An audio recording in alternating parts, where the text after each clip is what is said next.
people of the book, hello and welcome to the 2021 virtual Gaithersburg Book Festival.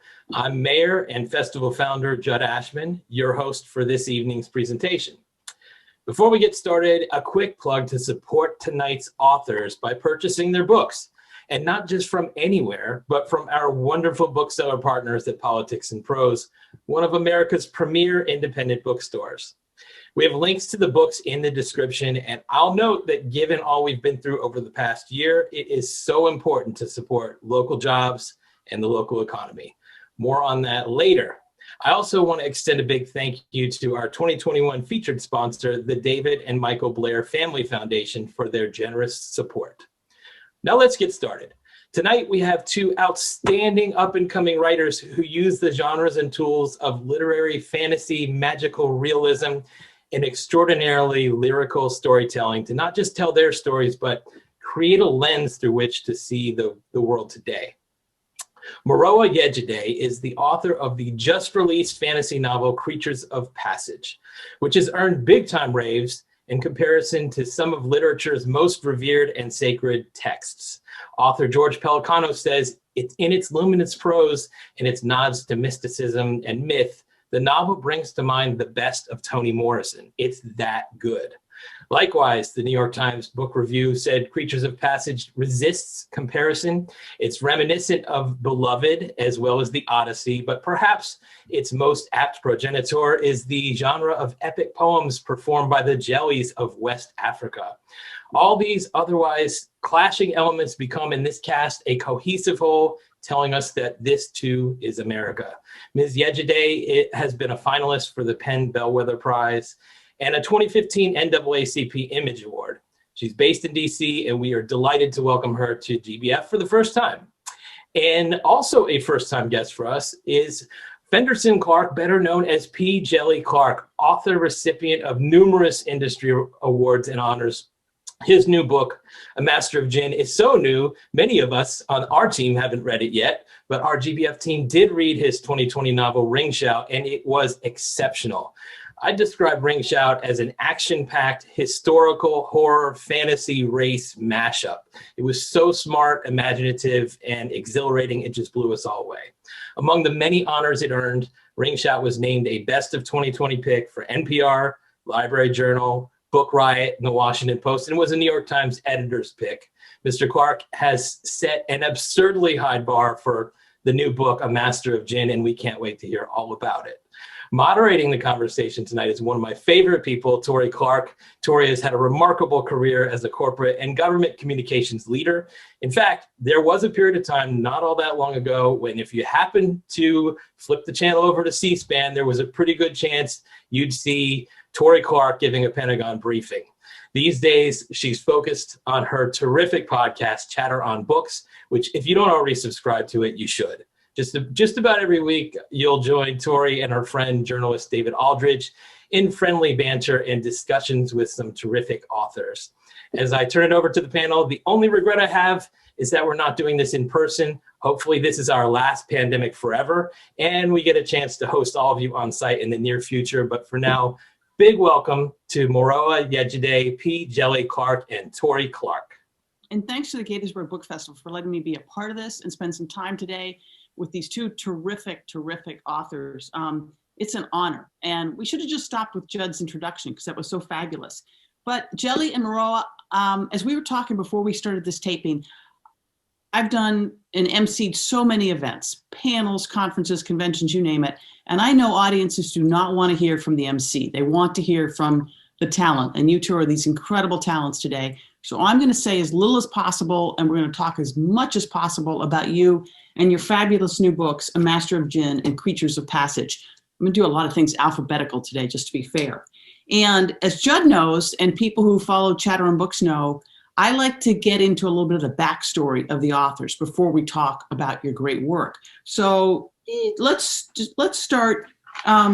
Fen, let's start with you. If I can call you Fen, I can call you Djèlí, whatever you want. I know part's kind of a show name, but let's start with you because I see New York City, I see Houston, I see Trinidad and Tobago.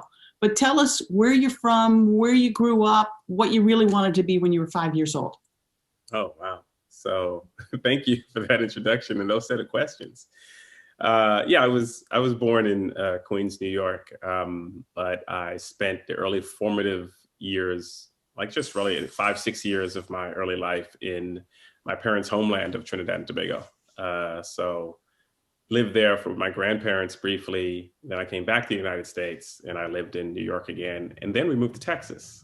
So, and Texas is where actually, yeah, all the way everywhere.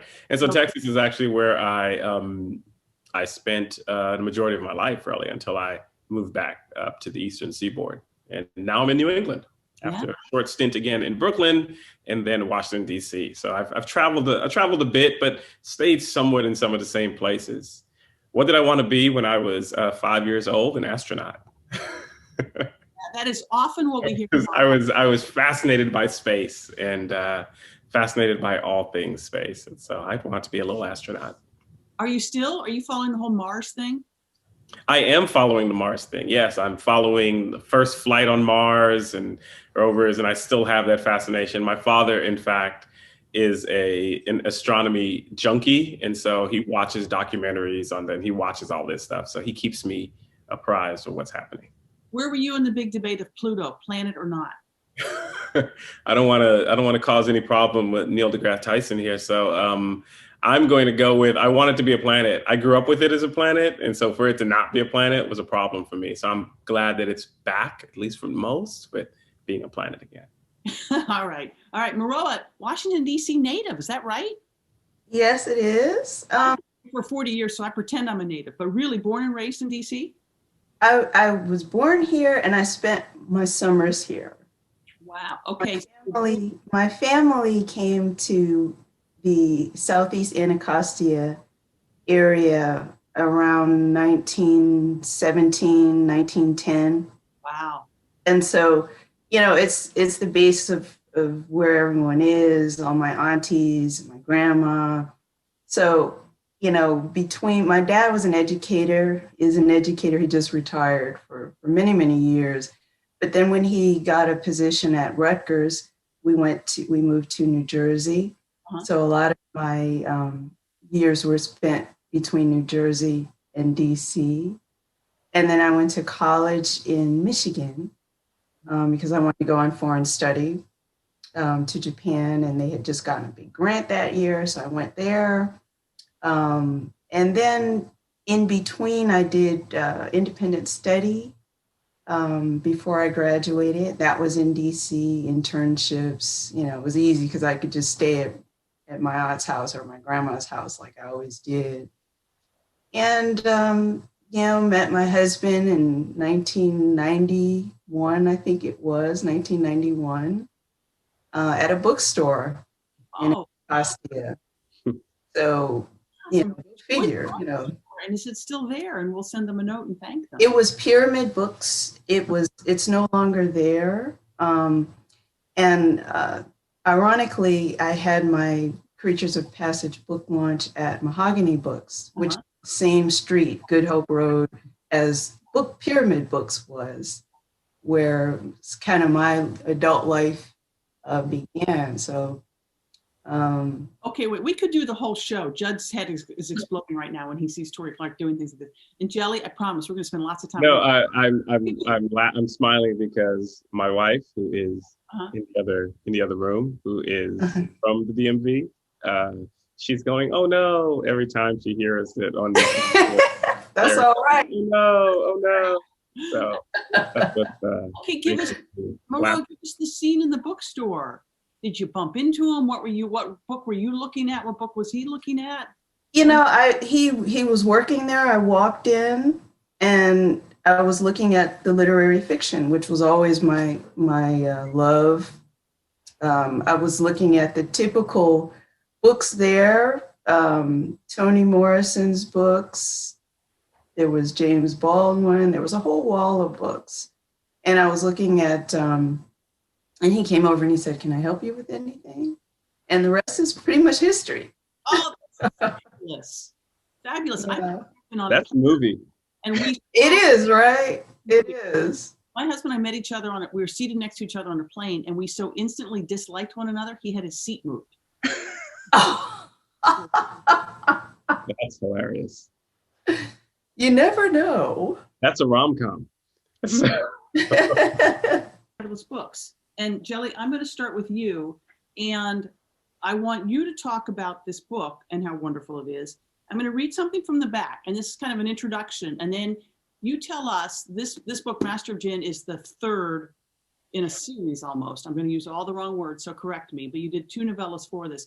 But I'm going to read this quote from the blurb, and then I want you to tell us what was the pitch to your publishers? Said, this is what I want to do next, and explain it in such a way, and explain the book in such a way that my aunt in Pittsburgh, who's like a Garfield gains weight kind of lady, God bless her, would want to read this book. So this is by Alex E. Harrow.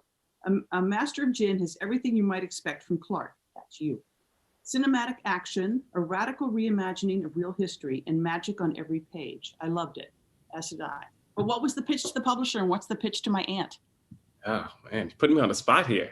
Yeah, she's like really okay.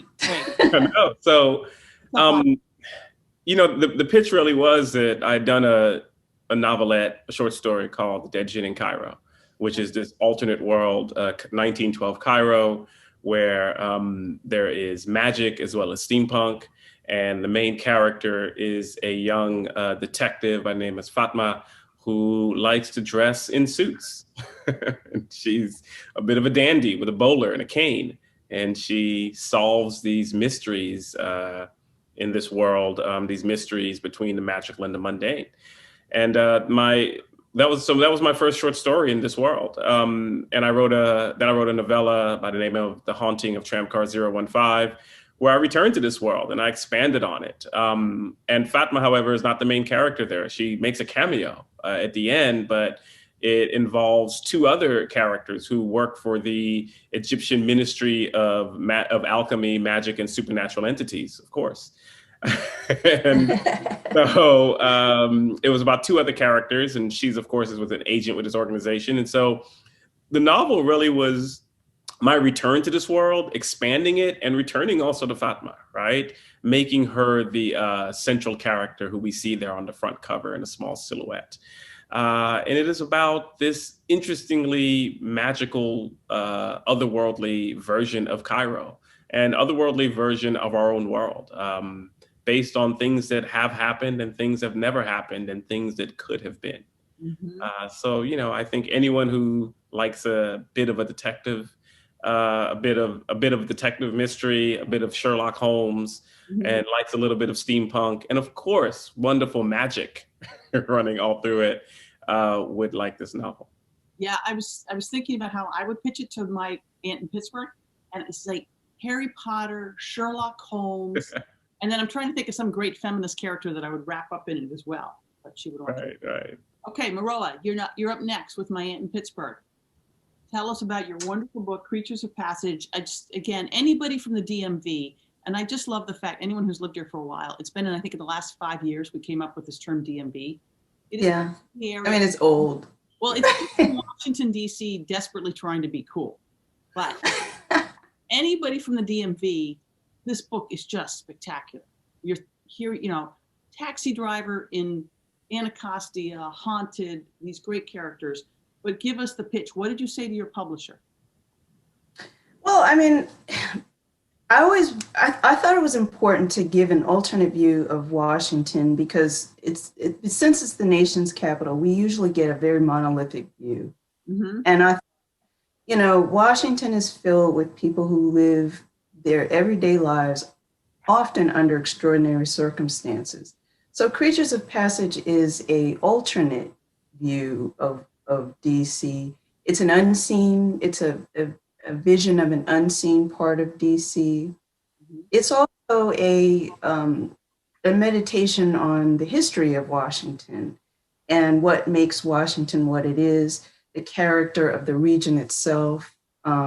So if the reader is looking for an opportunity to look at the lives of Washingtonians through different eyes, I think Creatures of Passage gives the reader that opportunity through magical realism, which is a great tool. I always loved magical realism because you can put the everyday right next to the fantastic and one informs the other. One gives greater depth to the other, I think. And I think in particular with Washington, since people have so much of a sort of a predetermined or predigested view of what it is, the feeling of living here is often overlooked. And so Creatures of Passage is about families who have been here for many years, what happens to one generation in the absence of another, the lessons that one generation learned or didn't learn, the challenges of one generation versus another, those types of things. And I think usually a book the inception is very simple. For me, it's usually an image or an idea, or more importantly, a question. My grandmother was one of three of Black female cab drivers in Washington, D.C. She drove for DC Cab. And I always thought, I mean, she did a lot of extraordinary things. That was just one of the things. But, you know, Creatures of Passage came about with the question of what was that like? You know, what kinds of people got into her car? Where did they go? What happened in those destinations? And as you know, Washington is divided into quadrants. And so right then and there, you get a special topography when you're thinking about the capital. And I really wanted to paint the DMV in proximity, because that's what a lot of Washington is about, proximity to power. Yeah. So when you look at Anacostia, it is divided by rivers, it's divided by circumstances and history as well. So, you know, you really get that distant feeling of, you know, an empire far, far away versus what's going on right there. So those are just some of the things that sort of paint the picture to give a reader of the sense of the book. Yeah, let me read the blurbs on the backs of both of your books. Sometimes blurbs are completely meaningless. The blurbs on the backs of your books are fabulous. And let me read this one, Morowa, from Jeffrey Renard Allen. Although set in our recent past, Creatures of Passage is at heart a powerful ghost story about people haunted by the shadows of time and the shadows of blood. In the pages of this novel, we discover a world that is fully recognizable, as concrete and real as Toni Morrison's Ohio. By the way, the name Toni Morrison's gets thrown around a lot with you. I hope that is not overwhelming and intimidating, but it gets thrown around a lot. But also as fantastic and mythical as Gabriel Garcia Marquez's Macondo. The concrete and the fantastical. And I want to ask both of you this. And Morowa, we'll go to you first, and then Djèlí, you, I don't know how you all as writers manage that tension, that balance, but the real and the fantastical. So take us inside your writing process a little bit, Morowa. Was it natural and organic and intuitive, or did you have to construct something to balance those two things? For me, it's very fluid. I'm an organic type of writer. You know, the joke I make is, you know, the 10-year overnight success. You know, I wrote short stories and published short stories for 10 years before my first debut, which was Time of the Locust, also set in Washington. And then, you know, all through the years, I worked on Creatures of Passage for about 17 years. Our youngest son is the clock.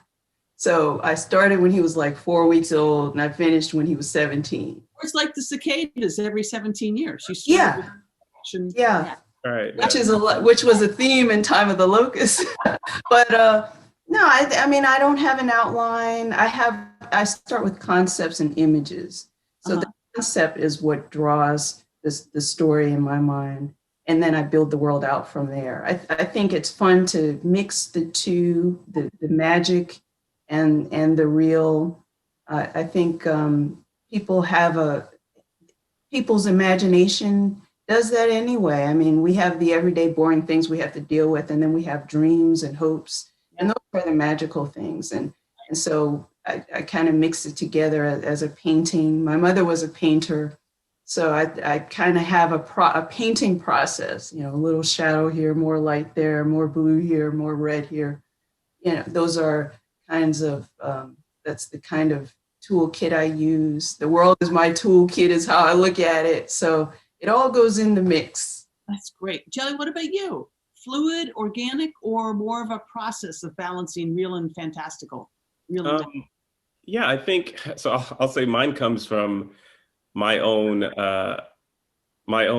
love of speculative fiction and being a daydreamer as a kid. Right, I was a kid who would be walking along, and we didn't have phones, mobile phones with the entire world on it to keep us interested or something where I could watch a movie. And so if I was bored for a second, I'm walking along and I'm imagining a dragon or something flying between buildings or something of the sort. And so I used to daydream and imagine a lot, just in walking or just doing everyday chores. And I think I did that a lot as a kid. And you stop it as you grow up a bit, but I still did it a bit. I lived in New York and I had to walk, so many blocks to the train, and I'm imagining different things that could happen, an alien invasion or something of the sort. And so the notion that, and I was like, this might liven up Wall Street. And so the notion that something fantastic could happen in our mundane world has just always been, I suppose you could say that, but it's fluid and organic. I suppose I'd agree there. It's just always been a part of me. So writing these worlds that are similar to ours, where there are also these magical things happening either behind the scenes and like a ring shot where you may not see, or just out in the open.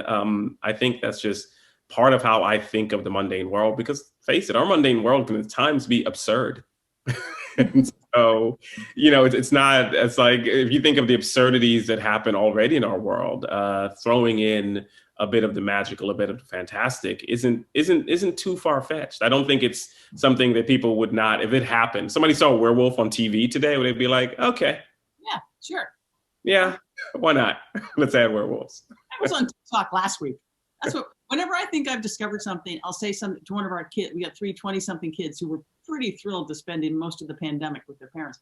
And I'll mention, I think I've discovered. I can relate. I think I have discovered something new and different, and spectacular. And they'll go, yeah, TikTok last week, Mom. Nice try. Let's do this. I want to talk about our protagonists. Djèlí, you go first this time. Talk just about Fatma. And I have visions in my head of the actor or actress that plays Fatma. But did you base Fatma on people you knew? Did you have an image in your mind of what Fatma was like? I think I did. Fatma was like the impetus for the story in some ways. I knew who she was, and her suits and her personality, like immediately. Anybody you knew? I don't know if it's anyone I knew. Sometimes I think I take composites of different people.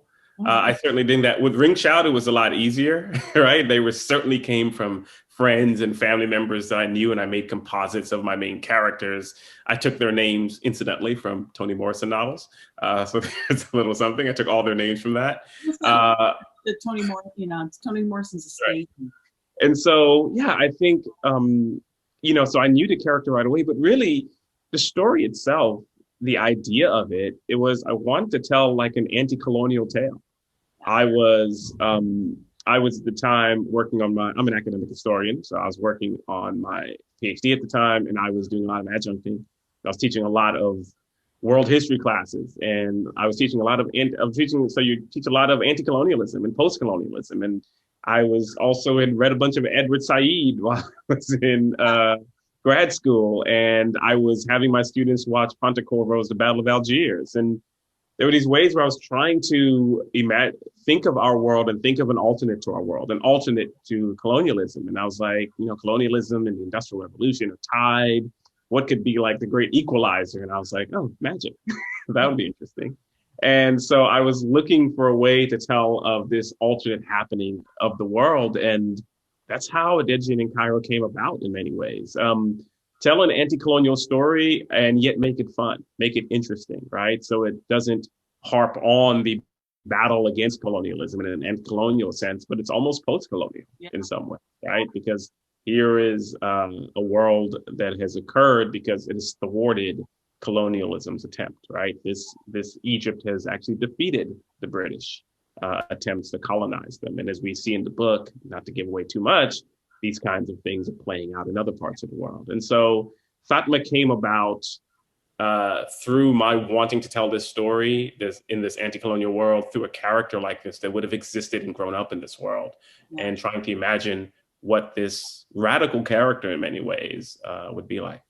Yeah. Plans to release this book overseas? I hope they're in the pipeline. Yes, there are already the translations and so forth. And it's going to be released in the UK, which is perfect because they're the colonizers here. So it's going to be released in the UK. In fact, I have the UK version of the book. Morowa, let's talk about Nephthys, the taxi driver of the haunted taxi, who's at the center of this incredible constellation of great characters. Did you come up with her first, or did she arise as part of how you wanted the book to go?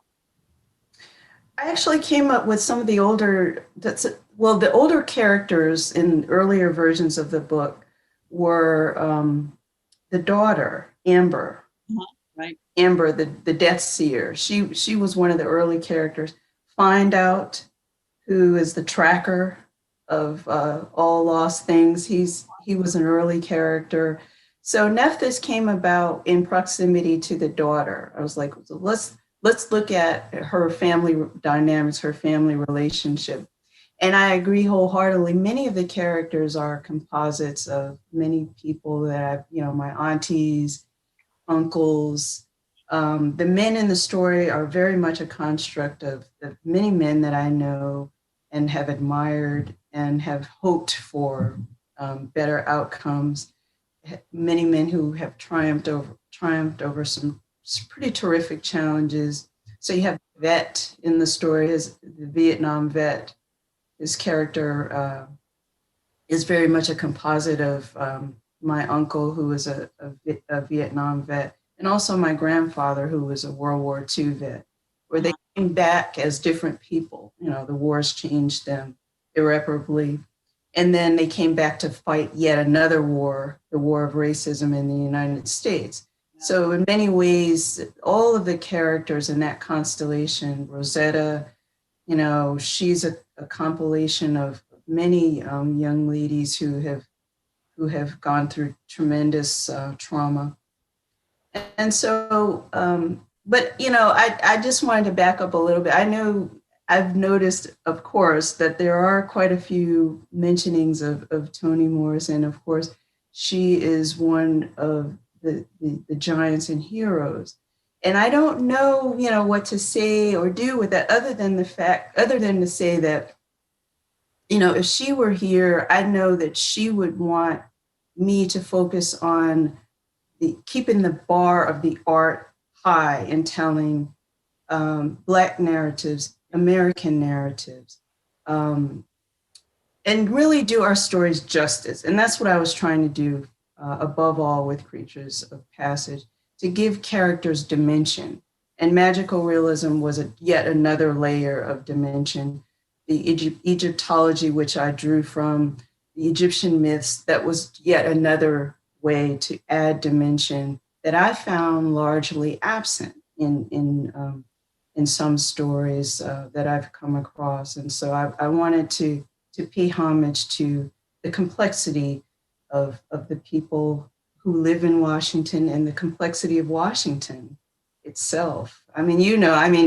I've had many jobs over years and decades. And when I say sunless, moonless, airless rings of the Pentagon, I know what that feels like to walk through the E-ring, or to be a White House intern, during the Clinton administration, and what that's like for young ladies in proximity to so much power.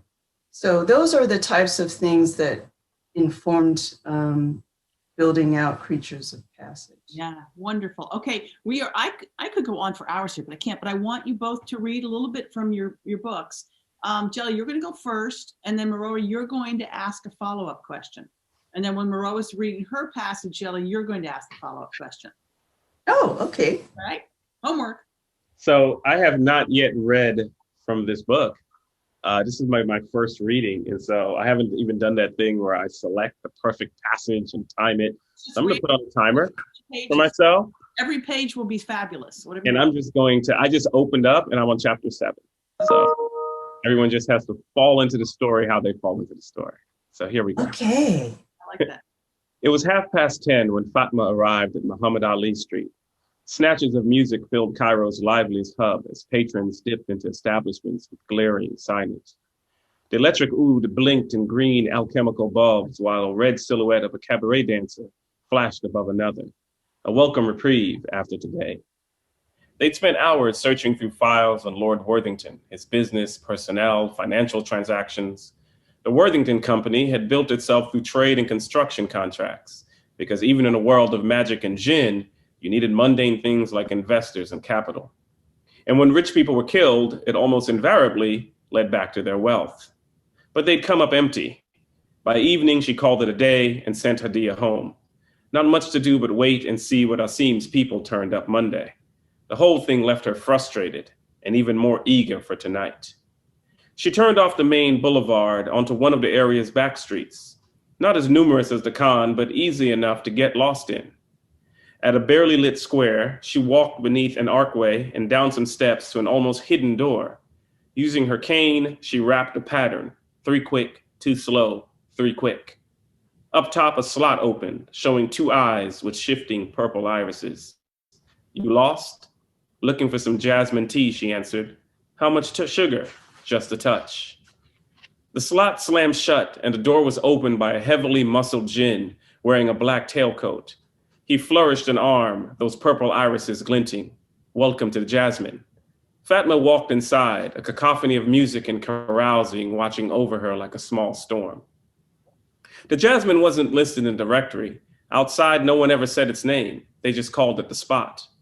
Patrons sat at tables talking or laughing as boilerplate eunuchs in tuxedos and red tarbooshes swapped out empty glasses. At the Spot, the drinks flowed freely, mostly beer, Egypt's favored intoxicant. But there was wine too, and a trendy bubbly champagne with enchanted elixirs that quite literally left you light on your feet. But no one came here just for the alcohol. You could get that readily anywhere enough in Cairo, even the foreign stuff. It was the clientele that placed the Jasmine off the beaten path. At one table, 2 women in Parisian dresses smoked from slender tortoiseshell cigarette holders. Socialites come to do some slumming. They flanked a tall, milk-white djinn with an unnaturally handsome face as he pulled from a hookah and blew out spinning silver orbs. Beyond the tables, young men with the swagger of street toughs moved as gracefully as cabaret dancers, partnered with upper-class women who'd never be seen with them elsewhere. Day or night, some of those young men danced with each other. Everything hummed to the mesmeric music belted from a raised stage. And that's 3 minutes, so I'm going to stop right there so I don't take up too much time. Awesome. Morowa, over to you. I love those purple irises you described. Where does that come from? I love that kind of stuff. I just love the idea of when we're thinking of otherworldly beings like djinn, of thinking of them really beyond us and like things that we understand. Like we wouldn't expect to see purple irises in anyone. And so I want people to see that, and yet be it such a regular part of this world that Fatma doesn't blink. Like she's like, yeah, I see djinn all the time. It's no big deal. Just another day. Yeah. Hey, Morowa, your reading, please. Okay, I have to put my glasses on. Yeah, you're beautiful. I'm going to read from the beginning of the book because it just sets the tone. Nephthys Kinwell was not a savior of souls. That was God's charge, or maybe the trade of the devil. But she did ferry souls from one quadrant to another and over the streets that now covered the prehistoric marshes of the capital of the territories. There was a certain geography to it all she'd learned, to the win-lose draw of lives.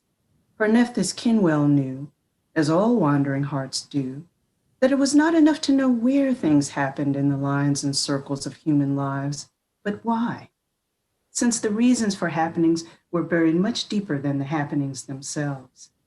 So she never had to look for the signs, omens, bones of creatures of passage. They found her.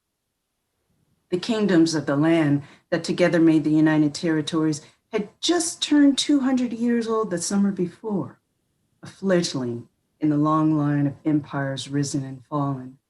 But in 1977, Anacostia was still the new world, an isle of blood and desire. It was the capital's wild child east of a river that bore its name, a place where much was yet discovered. Anything was possible in that easternmost quadrant, where all things lived and died on the edges of time and space and meaning. It was a realm of contradictions, an undulating landscape of pristine land and dirty water, of breathtaking hills and decimated valleys. Crabapple and cherry trees flourished in the yards of abandoned houses, and centuries-old oaks flanked run-down corner stores. Pushers stood watch for cars when little kids were crossing the street, and junkies held doors open for old women. Paroled men played basketball and chess with fatherless boys. The unemployed sat in windows and kept tabs on the injustices of the land. "I'll tell your mama," was the universal threat, because next to God, there was none more powerful. So the mechanics of rule and office and Congress and the 4-year-old District of Columbia Council was all a vast gray mass glimpsed across the water. Fairfax, Arlington, Montgomery, and Prince George's fiefdoms were distant domains. The triumvirate of the White House and the Lincoln Memorial and the Washington Monument stood alabaster and resolute, and like the Acropolis, held great dominion. But their reach was hardly felt in the east of the river realm, where people lived a reality that was and was not of their own making, where dreams came true, even when people didn't want them to. Beautiful. That is great. I can see that she did the audio version of her book, Djèlí. Yeah, I definitely can. Yeah, I definitely can see that. You play with geography very well there.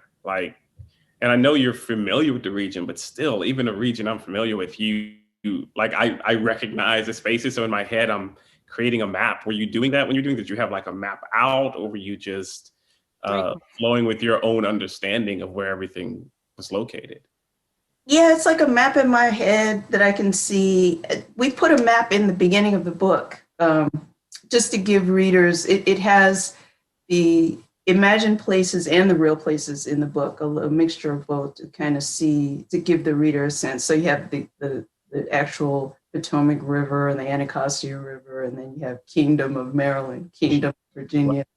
So yeah, I love playing with nomenclature, and I think how you name something, it really gives a sense of its meaning. It doesn't change what it is, but it gives a sense and can give a connotation to others. So I was really playing with that. Wonderful. I've got a couple of things before we lose both of you. We run out of time. Each of you take a character from your books, and maybe you come back maybe it's a time in the future, maybe it's a time in the past, but you come back as one of your characters. Which one would you want to come back as, and why? Djèlí first. Wow. I would guess I want to come back as Siti, who is and this is in this book, Master of Djinn. I would definitely want to come back as Siti, only because she's a bit irreverent. She is simply wild.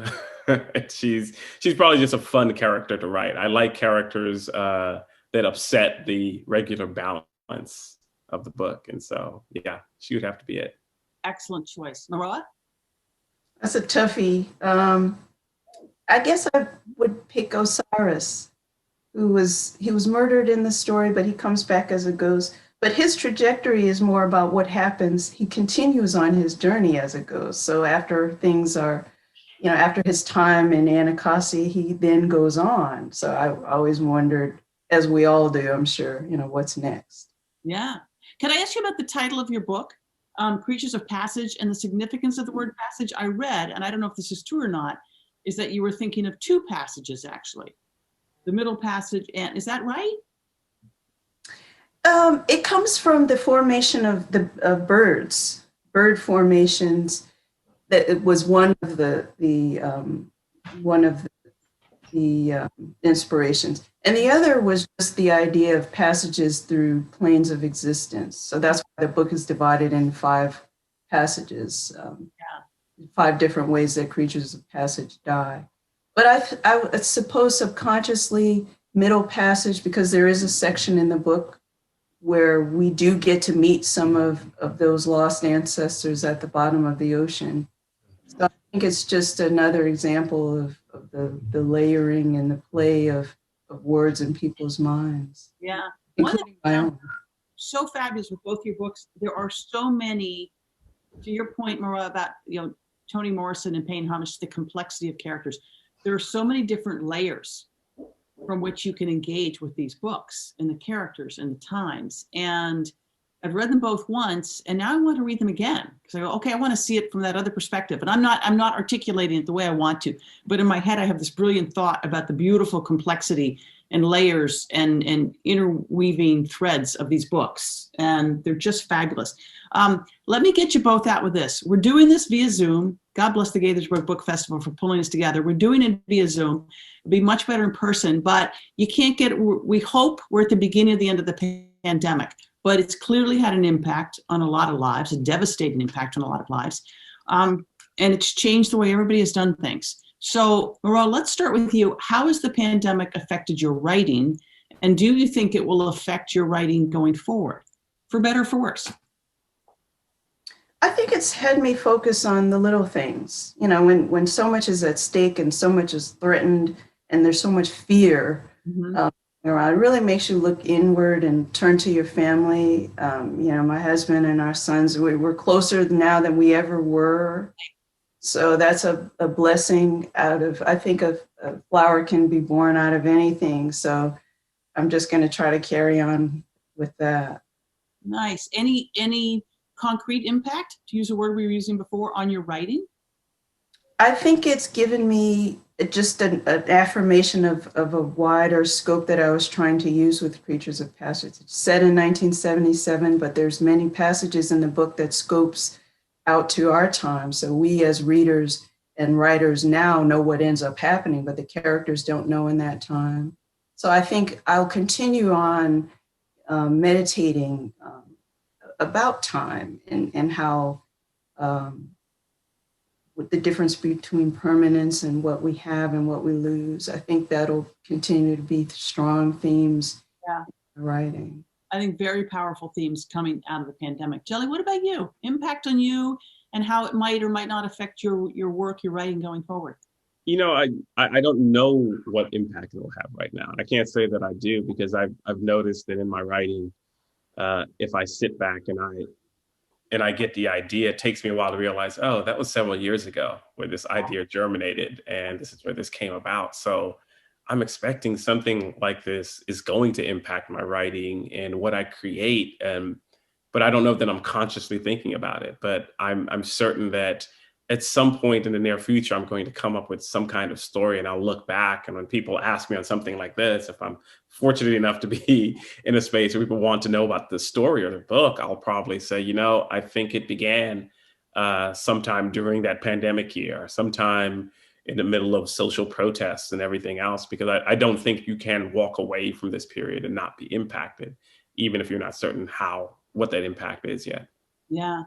Well, I hope you both come back to the Gaithersburg Book Festival. Everyone should go get them. Everyone should get them at Politics and Prose or their other favorite independent bookseller. I have to say that. Judd, thank you to you and your entire team at the festival. Just fantastic. It's not the most perfect of circumstances, but you make the best of a tough situation. And thank you for letting me be a part of it. Just a real honor. Torie, thank you so much. And Djèlí and Morowa, I just have to say, for anybody who's watching this who is not already familiar with your work, let this program be an announcement of two important voices on the literary scene. And I don't mean that in sort of like the stodgy, oh, it's such a pain to read their books way. These are cool books, cool stories, books that you want to dig into and enjoy. So Torie, Djèlí, Morowa, thank you all so much for being with us. Thank you. Guys. Yes, thank you for having us. This has been great. And I would like to thank all of you for joining us for this presentation. We have an amazing lineup of programs for both adults and children throughout the month of May. You don't want to miss any of it. Please go to GaithersburgBookFestival.org to look over the schedule so you can plan the rest of your festival month. Obviously, just save the whole month of May for us. But before you go, we have a special message for you from the amazing author and bookstore owner, Ann Patchett, and her dog, Sparky. Enjoy, everyone. I'm Ann Patchett here at Parnassus Books with my dog Sparky, and I want to tell you the importance of supporting your local independent bookstore, Politics and Prose. They are a remarkable partner with this book festival. Now, when a book festival is live, it's really easy. You just go to the table and you buy your book and then you go to the event. But when a book festival is virtual, it gets a little trickier because you're home and you might think, well, you know, I'll just buy the book on Amazon. So I'm here to tell you, don't buy the book on Amazon. For one thing, Jeff Bezos has enough money, right? He's trying to colonize the moon or something. He doesn't need anything that you've got. Politics and Prose, on the other hand, they're your local independent bookstore, and you love them, and they bring you so many events. They work harder than any bookstore I know in their community. And if you want them to be there alive and healthy and well when all this is over, you actually need to support them. They are the people that are putting a tax base in your community, okay? So you have teachers and police officers and firefighters, and when you pay a couple dollars more for a book, you're creating jobs in your community. So enjoy your book festival, support Politics and Prose. Remember, Ann Patchett and Sparky think it's the thing to do. Shop local. Thank you.